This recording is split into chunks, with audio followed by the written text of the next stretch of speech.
Okay, so I'm going to be showing you my CoSpaces EDU Learning Colors in Farsi, and this was already on the screen, but I'm going to go ahead and hit play on here. Hi, I'm here to help you learn Farsi colors. You can hear the avatar talking in the back. I'm actually going to mute that so I can talk over it, but you'll see here we have text. She's introducing herself, telling you what this lesson is going to be about, telling you to explore the world and to say hi to Mama Chicken. If you click on Mama Chicken, she will flap her feathers over here. I guess she's kind of a rooster, but same. You see my eggs that are colorful, yellow, red, and blue with their Farsi word and the pronunciation phonetically spelled in English. The green one is hiding over behind the bridge. I'm going to head this direction.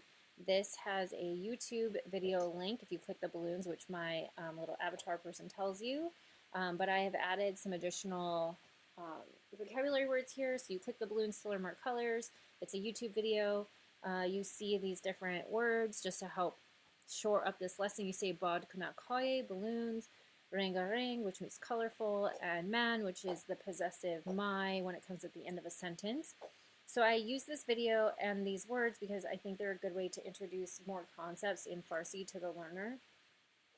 So for example, here it says Amuzesh Rengha, which is learn colors, and then you'll hear the narrator here.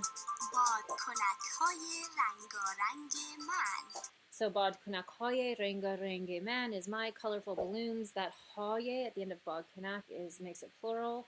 But you see, instead of saying my colorful balloons, how we would in English, this actually says balloons colorful my. So we're starting to introduce learners to some deeper concepts, whether or not they are aware that they're learning that. They're starting to see patterns in the language. Farsi itself is very poetic and has structure to it, but is a little bit more fluid. So it's my understanding that there's my green egg. Other languages like Arabic are they're very, very structured. People who are mathematically inclined and scientifically inclined tend to do very well learning Arabic. People who are more like poetry and literature driven, or I guess when they have a higher aptitude in that, they tend to do better in Farsi studies. It's just a weird thing that we've sort of observed over years and years at the Language Institute. But it kind of makes sense when you think about the structure of the two languages. Regardless, there's another sign on the other side of my bridge that says you can click the bridge to advance forward, and my little instructor also has said that. So I'm going to click us forward. So again, I have this muted. I'll turn it on quick. Again, you can hear her giving instructions. So this is telling us to download the Metaverse app and scan the QR code. The bridge will advance us forward once again, and then if you want to go back, you click the silo, and there's a sign in front of the silo that also says that. You also can see the colors and review them again. And then there is another YouTube video, and this is a game, and she also talks about doing the games. So again, we can come over here. I click my balloons. My balloons are sort of my like fun, let's do something cool. This is going to bring us again to YouTube, and this instructor instructs in Farsi and in English. Again, introducing learners to a more immersive, I guess, structure.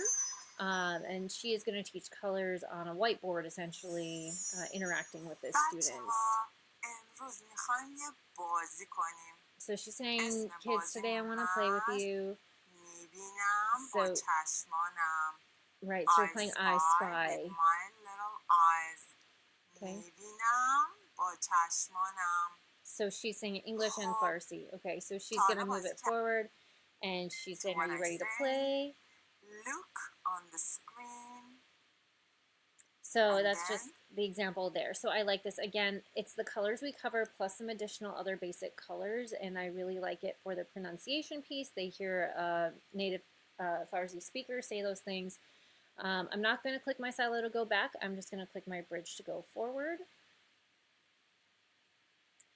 And again, my speaker will speak. She says, oh, it looks like it's going to rain. Click on the barn to take your vocab quiz. And again, you can see my farm. We have a few more things added now as we've gone through, but you see my different colored eggs. You can click around and review. So we're repeating that information on every screen. So I'm going to click my barn to go forward.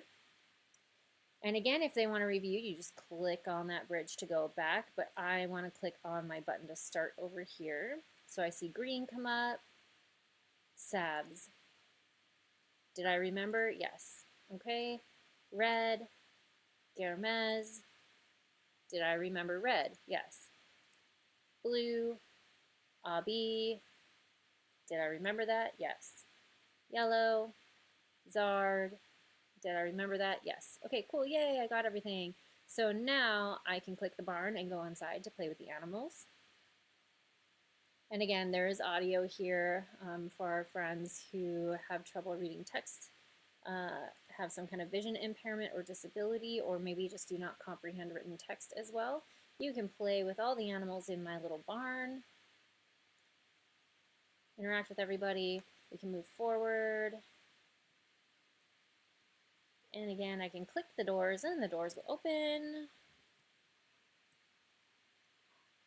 So if you want to go out those doors from here, we can exit outside. And now we're out and about, and we will see my silo is here again.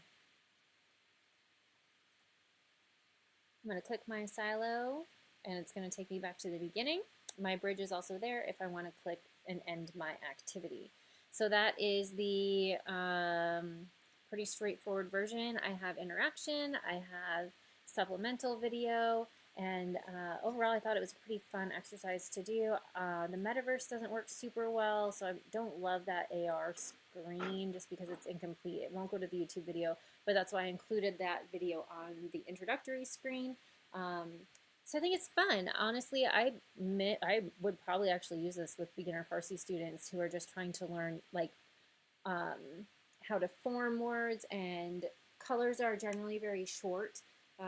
Zard, Abi, Germez, Sabs, they're 3 and 4 letter words, so it just helps reinforce how those letters form a word together and where they connect and where they don't. So a lot of these don't connect in a lot of places, but for example, Germez does have some connections in there and some spaces. So I think it's a good introductory lesson just for new learners of basic Farsi. And it was good for me to learn in CoSpaces.